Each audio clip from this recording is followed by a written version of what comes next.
জীবন মানেই বহতা নদী। নদীর এপার ভাঙ্গে ওপার গড়ে, এটাই নাকি নদীর খেলা। অনুরূপভাবে আমাদের জীবন নদীতেও চলে ভাঙ্গা গড়ার খেলা। সৃষ্টির অনাদিকাল থেকেই এই ভাঙ্গা গড়ার খেলা চলে আসছে।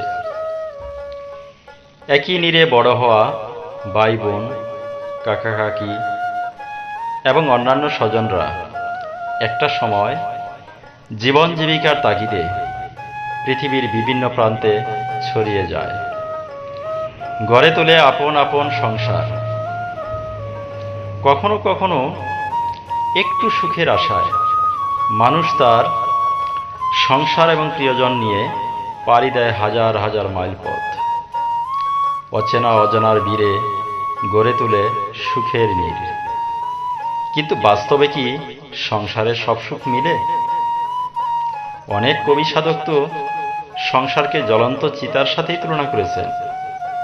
কথাটা কিন্তু নেহায়াত মিথ্যা নয়। সংসার মানেই সংগ্রাম, সংসার মানেই সমস্যা, সংসার মানেই সমাধান, সংসার মানেই ভাঙ্গা গড়া। এই সংসারের মায়ামোহে পড়ে একজন মানুষ তার সারাটি জীবন কাটিয়ে দেয়। আপনার রোজগার, চিন্তা চেতনা, ধ্যান জ্ঞান সবকিছু তার সংসারকে ঘিরে। একটু ভেবে দেখুন তো, সংসারের সব সুখ সত্যি কি মেলে? আপনি ততদিন পরিবারের একজন প্রিয় ব্যক্তি যতদিন আপনি সংসারকে দিতে পারবেন। যখন সংসারে আপনি কিছু দিতে পারবেন না, আপনি তখন সংসারে একজন গুরুত্বহীন ব্যক্তি এবং অবাঞ্ছিত বোঝা। আপনার কর্মশক্তি এবং চলৎ শক্তি যখন হারিয়ে ফেলবেন, তখন এই সংসারের আপন লোকজনই আপনাকে বিদায় দেওয়ার জন্য মুখিয়ে থাকবে।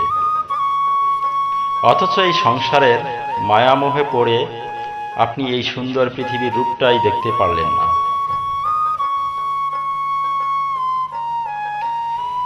যখন আপনার চলৎ শক্তি ছিল, সক্ষমতা ছিল, অর্থ ছিল, বল ছিল, সময় ছিল, সুযোগ ছিল, তখনও আপনি সংসার চিন্তায় মত্ত থেকে পৃথিবীর কোথাও ভ্রমণে যেতে পারেননি। না কোনো পর্যটনস্থল, না কোনো তীর্থস্থান, না আপনার স্বাধীনভাবে ডানা মেলে চলার সীমাহীন দিগন্ত। আপনার সবটুকু বিলিয়ে দিয়েও জীবনের শেষ বেলায় আপনার দিনটা কেমন কাটবে তা কিন্তু সম্পূর্ণই অনিশ্চিত। এই অনিশ্চিত সময়টাকে সুখে কাটানোর জন্যই তো আপনার এত সংগ্রাম, তাই না? কিন্তু আমরা কতটাই না বোকা দেখুন তো। এই একটি মাত্র জীবন যা আমরা লাভ করেছি এই পৃথিবীটাকে উপভোগ করার জন্য, কিন্তু ভবিষ্যৎ সুখের আশার কথা ভাবতে ভাবতে আমরা পৃথিবীটাকে উপভোগ করার পরিবর্তে জীবনটাকেই দুর্বিষহ করে তুলি নানা চিন্তা ভাবনায়। আমাদের মস্তিষ্কে সর্বদাই চলে ভবিষ্যৎ সুখের কল্পনা, আর তার জন্য আমরা সঞ্চয় করার জন্য দিন রাত রোজগার করি। সংসারের ঘানি টানতে টানতে যখন আমরা হাঁপিয়ে উঠি, তখনও সংসার রথের এক কোণে চুপচাপ বসে থাকি। ফলে জীবন হয়ে ওঠে আরো আরো দুর্বিষহ, নীরস, নিরানন্দ।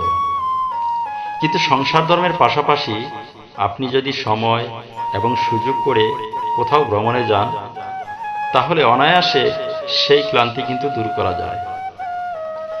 ভ্রমণকে অনেকেই মনে করে অর্থের অপচয়। আমি কিন্তু তা মনে করি না।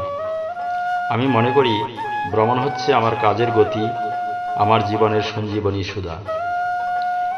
সংসারে গানি টানতে টানতে যখন ক্লান্ত হয়ে পড়বেন, তখন সব ছেড়ে ফেলে কয়েকদিনের জন্য অজানায় নিরুদ্দেশ হয়ে যান।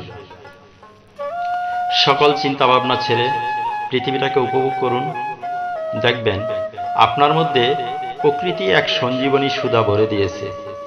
আপনি তখন আবার আপনার সংসার ধর্মে পুরো দমে মনোযোগ সংযোগ করতে পারবেন এবং পুরোদমে কাজ করতে পারবেন।